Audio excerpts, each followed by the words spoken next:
Day 113 of 365 days of meditation, and I look exactly like the person who just shot day 112. And as I mentioned in yesterday's video, it's because after I meditated yesterday, I forgot to record the video. So I'm doing a back-to-back here, first time. What do I want to say today? Just wrapped up a practice that was about 50 minutes, 55 minutes, I think. Just some relaxing music. A little bit later of a start today.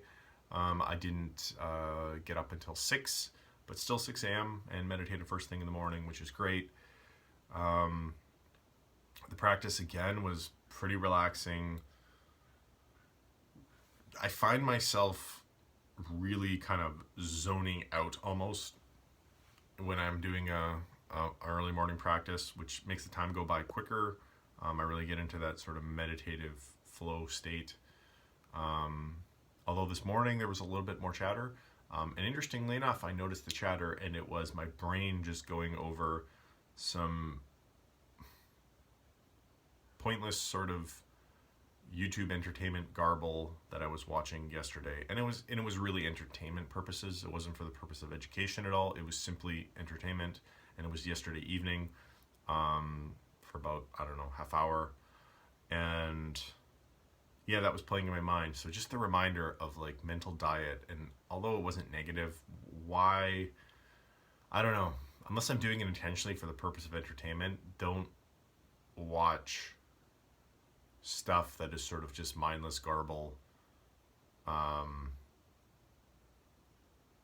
because it's going to occupy my subconscious mind.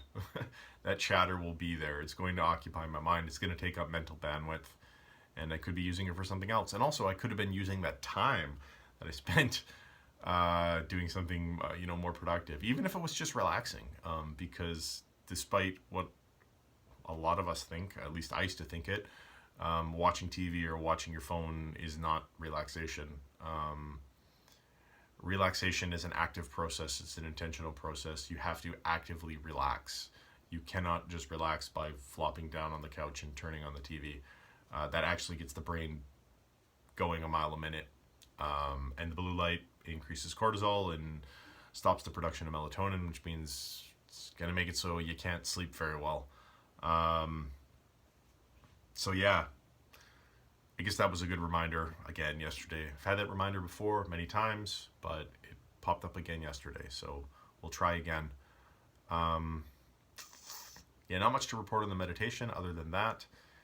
Like I said, I think it was about 55 minutes this morning. And other than that, the only other interesting thing I heard recently, just watching a short, that was last night, and it was, I guess, educational. So there you go, being maybe a little too critical of a YouTube experience last night. It was a short of Andrew Huberman talking about, from Huberman Lab, great podcast if you haven't watched it. He's talking about the idea of this misconception that people have that they're going to just go in and change their thoughts, and when they change their thoughts, their actions will start to be different. He comes at it a different way. He says you actually have to change your actions first.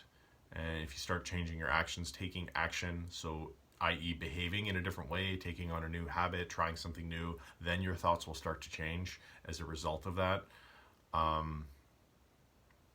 So I was thinking about that, and I thought, well, what about like exercises where you write about what you're thinking, and or where you write out something you want to accomplish, or you write down your goals, or you meditation even.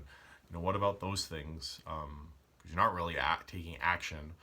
And what I realized after is, yeah, you are taking action. The action is meditating. And if you've never done it before, it's something new. And so your brain is going to wire in a new way, and your thoughts will be different as a result of that. If you're writing out your goals, or you're journaling, or you're being introspective, or you're thinking about what you want for your future, again, if you haven't done that before, it's new. So that is action, and it's going to cause your brain to wire in a new way. And because your brain's wiring in a new way, you're going to start thinking differently, different thoughts. So yeah, it was interesting because I was kind of wrestling with that idea of what I think of as sort of passive things. Like if you're writing out what you want, it doesn't mean that you're doing it. but just the act of writing it out, if you've never really written out what you want before in your life or a goal, the fact that you're doing it is a new thing, and it's going to cause your brain to wire in a new way, which means you might start to have new thoughts, and it creates this sort of momentum.